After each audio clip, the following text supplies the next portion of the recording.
The Charleston County School District is working on passing the budget for next year, and with it, they're looking at increasing teacher pay in the district. Live 5's Ann McGill breaks down how much more money teachers and staff could see in their pockets soon.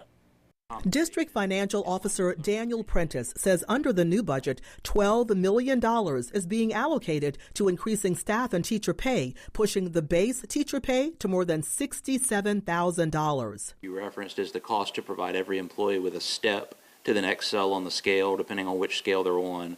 And then beyond that, teachers, it's a $2,718 increase on every cell of the scale.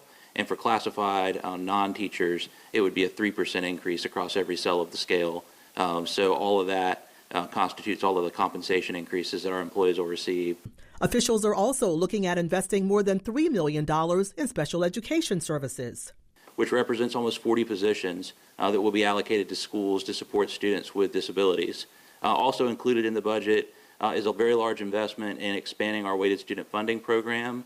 For FY27, that plan across weighted student funding will represent $63 million in investment, which notably now also includes funding specifically targeted for reading intervention that's based on data across our elementary and middle schools. District leaders say they've seen great success with the weighted student funding, which provides funding to schools based on the specific needs of students.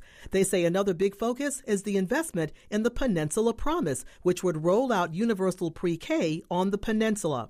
But district officials say it all goes back to making sure that students feel supported. So support your children as you can with concepts, and then reach out to us for help as we can help. And then number 3, as a parent, as we approach testing season, make sure your children are well rested, make sure they're well fed, make sure they come to school. School attendance, as Dr. Coakley will tell you, is critical to student achievement. And so right now their attendance is more important than ever before. So as a parent, your role is to support, to encourage, to provide, and to lean on us when we can help you. In Charleston, Ann McGill, Live 5 News.